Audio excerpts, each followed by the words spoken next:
Aujourd'hui, on va parler de comment faire pour déstabiliser un homme qui te prend pour acquise. Plus un homme voit que tu t'attaches à lui, plus il va avoir tendance à se dire qu'il n'y a aucune chance que tu le quittes, et du coup, il va faire moins d'efforts au quotidien pour te retenir. Il va être moins attentionné, il va être moins présent, il va être moins affectueux. Souvent, ce que tu vas vouloir, c'est qu'il soit de nouveau à l'écoute, comme il l'était beaucoup plus en début de relation, ou comme il l'est après une dispute pendant la période de réconciliation, où il est prêt à t'écouter, où il est prêt à se remettre en question, où il est prêt à faire des gestes vers toi pour te montrer qu'il tient à toi. Mais du coup, toute la question, c'est comment faire pour déstabiliser un homme qui te prend pour acquise, sans pour autant casser la relation qui existe entre vous.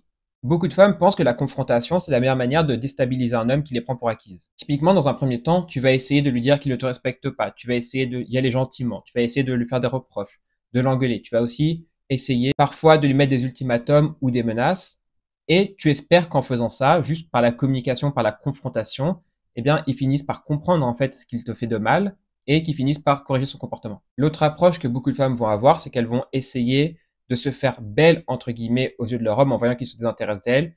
Elles vont essayer d'augmenter leur valeur pour que cet homme retombe de nouveau amoureux entre guillemets et du coup soit de nouveau prêt à être à l'écoute de ses besoins. Que ce soit la confrontation, la discussion ou le fait d'augmenter ta valeur en te rendant belle par exemple, eh bien ces deux approches ne fonctionnent évidemment pas quand un homme considère que tu es acquise et que tu cherches à le déstabiliser. Non seulement comme tu as pu le constater, ça n'a pas fonctionné, mais en plus, ça met de l'huile sur le feu parce que ça ne fait que renforcer l'idée que tu es acquise parce qu'en fait, il voit que tu es en train de te battre pour avoir son attention, tandis que lui ne fait absolument rien, n'est même pas impliqué dans la relation. Mais du coup, quelle est la vraie bonne manière de déstabiliser un homme quand il te prend pour acquise? Eh bien, c'est ce dont on va parler aujourd'hui. Déjà, si un homme te néglige, si un homme ne te respecte pas, si un homme n'est pas investi dans la relation, la première chose que tu veux absolument éviter de faire, c'est transformer cette situation en une bataille d'ego entre toi et lui. Ce qu'il faut savoir, c'est que si tu es face à un homme qui a un minimum d'amour propre ou qui en a même beaucoup, beaucoup d'amour propre, eh bien peut-être que cet homme-là, il va t'aimer, mais il ne sera peut-être pas prêt à se rabaisser, à te courir après, à faire des choses qu'il considère comme étant, entre guillemets, humiliantes, parce que il t'aime certes, mais il s'aime tellement plus lui-même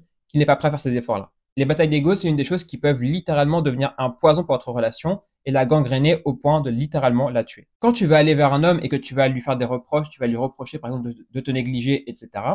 Ce qui se passe, c'est qu'à ce moment-là, au lieu d'être à l'écoute de ce que tu lui racontes parce que tu es sa partenaire de vie, eh bien, il risque de se mettre sur la défensive parce qu'il veut se protéger des accusations que tu vas avoir contre lui.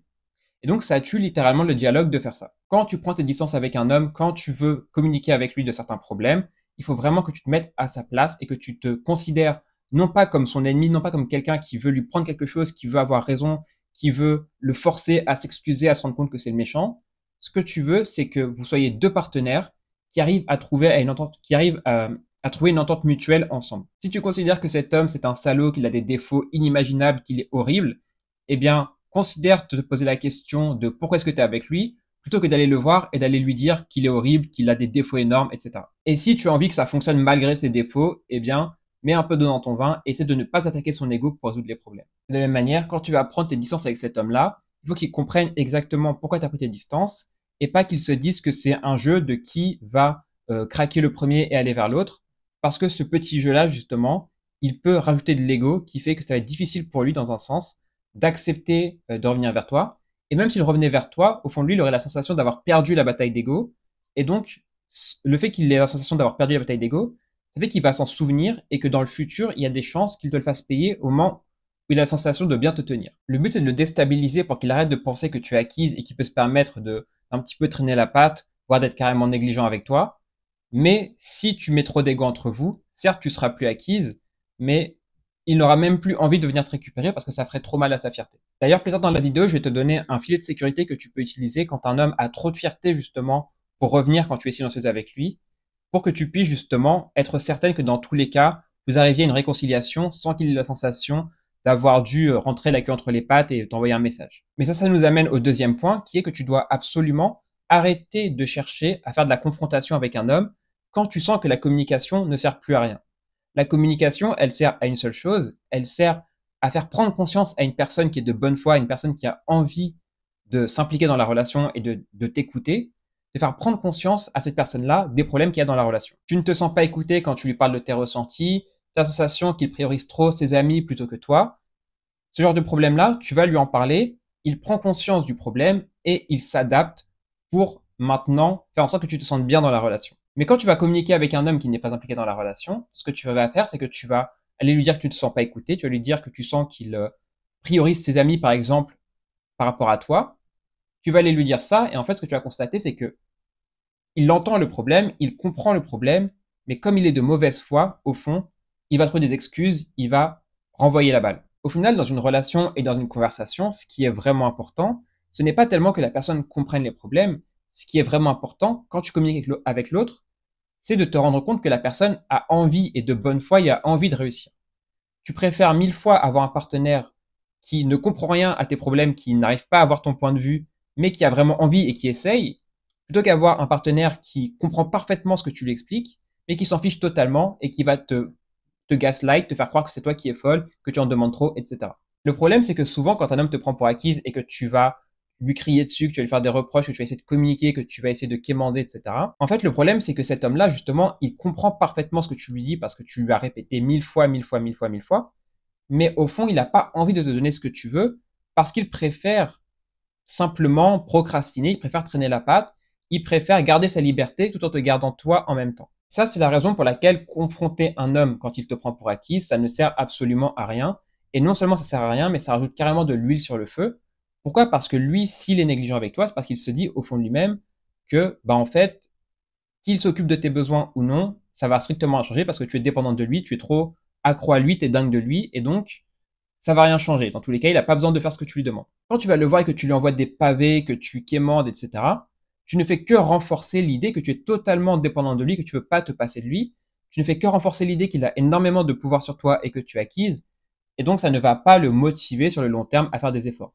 Peut-être que sur le coup, parce que tu as pété une grosse crise, ou parce que tu vas lui faire des gros reproches, peut-être que en réaction, il va momentanément faire des efforts, mais sur le long terme, tu tues en fait cette volonté de se battre pour toi. Et justement, c'est cette volonté de se battre pour toi que tu vas devoir apprendre à réveiller pour déstabiliser cet homme.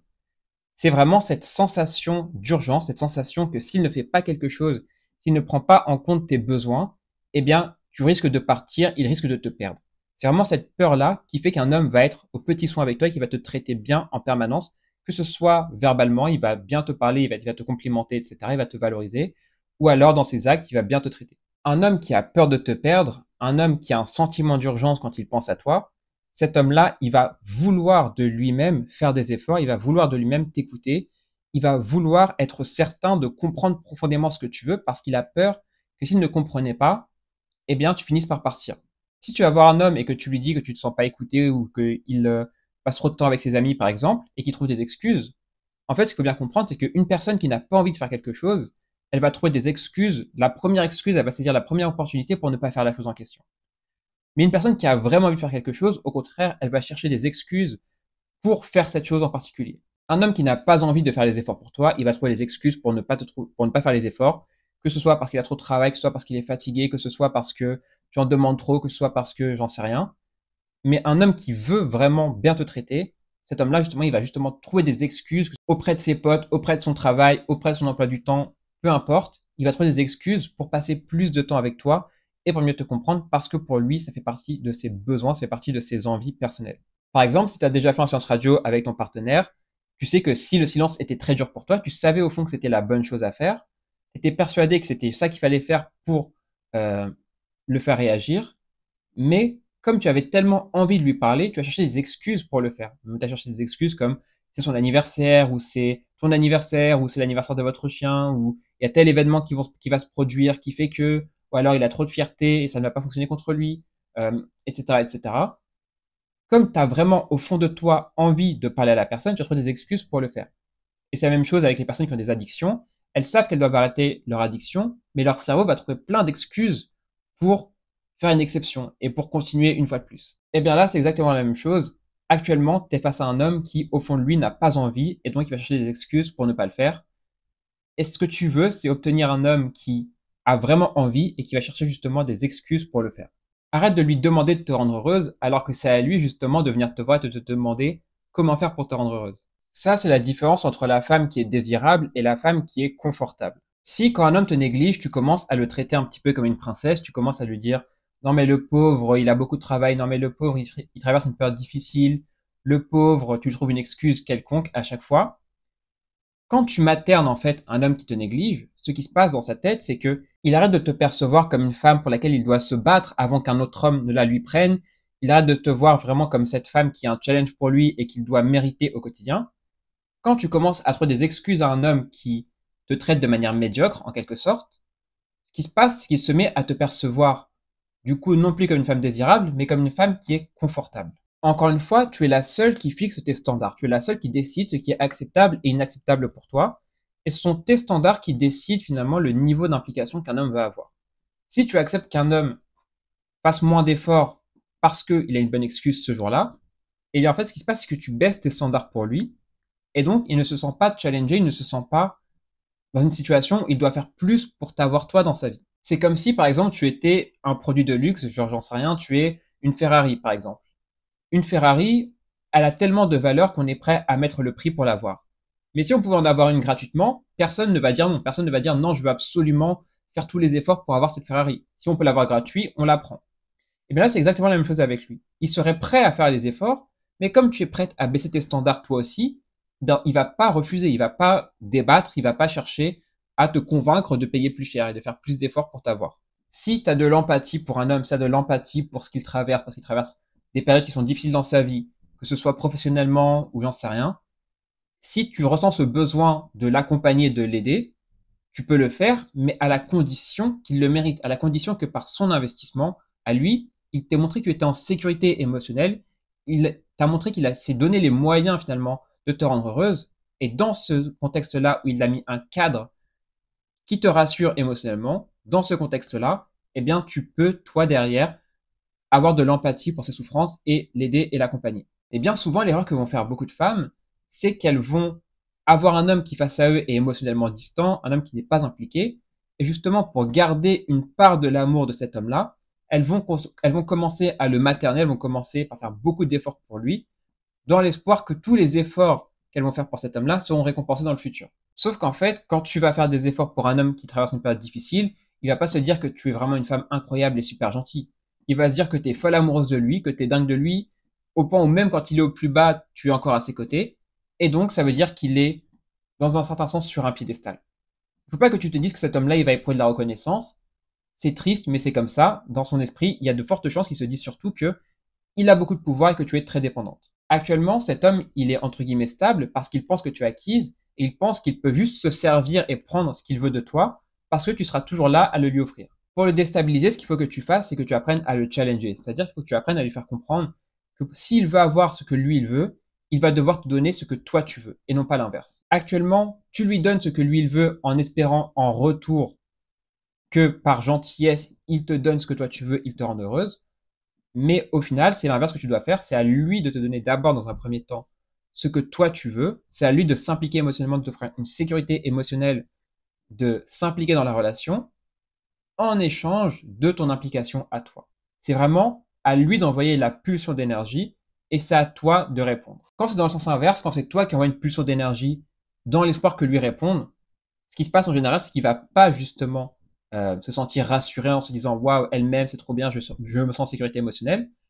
Ce qui se passe, c'est qu'il va se dire waouh, elle est totalement acquise, je suis clairement sur un pédestal, ça montre que je suis super attirant et que je plais à toutes les femmes. Le fait qu'un homme te veuille dans sa vie, ça veut pas dire qu'il veut te rendre heureuse. Le fait de te vouloir, c'est un désir qui est égoïste, c'est un désir, c'est un besoin qui est juste le sien. Et parfois, un homme, pour t'avoir, il va mettre en place des techniques qui sont, des stratégies qui sont complètement toxiques. Donc, par exemple, il va faire exprès d'être silencieux avec toi pour que tu doutes de ta valeur dans la relation et pour que tu te battes pour lui. Il va faire exprès de te rabaisser pour que tu doutes encore une fois de ton estime de toi-même et que tu penses que tu as de la chance d'être avec lui. Il peut aussi t'isoler, t'interdire de sortir avec tes amis pour être certain que tu rencontres aucun autre homme que lui et que tu ne te rendes pas compte que d'autres hommes sont prêts à bien te traiter, enfin bien mieux que lui. Ou une stratégie courante, c'est simplement de t'interdire de porter des vêtements qui sont trop révélateurs parce que ça attirerait d'autres hommes. Donc quand un homme te veut, ce qu'il veut, ce n'est pas te rendre heureuse, ce qu'il veut, c'est te garder parce que c'est un désir qui est égoïste. Ce que tu dois faire pour le challenger, c'est lui faire comprendre que s'il te veut, ça doit passer par tes besoins à toi et non pas juste par ses stratagèmes toxiques. Et surtout, il est là le point qui est très important, c'est que ça ne doit passer que par le fait de prendre en considération tes besoins et pas par d'autres stratagèmes. Toi, tu mérites d'être traité comme une princesse. Si un homme ne te traite pas comme une princesse, si tu sens qu'un homme te rabaisse, te manque de respect, ne s'implique pas. Dans un premier temps, tu communiques avec lui parce que tu espères qu'il est de bonne foi.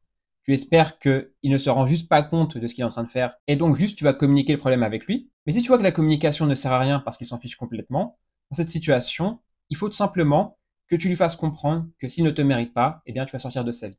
Il faut que tu arrêtes de t'impliquer. Il faut que tu arrêtes de répondre à ses messages. Il faut que tu arrêtes de te justifier. Tu as le droit de sortir de la vie d'une personne qui ne te mérite pas. Tu ne dois pas ta présence à une personne, peu importe ce qu'elle est en train de traverser, peu importe ce qu'elle est en train de te dire. Parce qu'au final, c'est ta vie, c'est ton bonheur, tout simplement, et tu es responsable de ça. Si cette personne te voulait vraiment, elle se battrait pour te récupérer. Si cette personne ne te veut pas, tu n'as aucun devoir de te battre pour elle. Et c'est précisément en te comportant comme ça avec lui qu'il va constamment être déstabilisé par toi parce que il va comprendre que à chaque fois qu'il va te manquer de respect, à chaque fois qu'il va commencer par baisser son niveau d'implication, tu vas lui filer entre les doigts. Et donc, ça va constamment l'obliger à réfléchir à comment te rendre heureuse, comment faire pour que tu te sentes écoutée, comment faire pour que tu sois heureuse dans la relation avec lui. Et un point qui est très important, c'est que si un homme ne te respecte pas, tu ne dois pas te dire que tu dois le remplacer par un autre homme, tu ne dois pas lui faire sentir qu'il est en concurrence avec d'autres hommes. La jalousie, c'est pas forcément nécessaire. Tout ce que tu as besoin de faire, c'est lui faire comprendre que toi, il y a un certain niveau en dessous duquel tu n'accepteras jamais de descendre.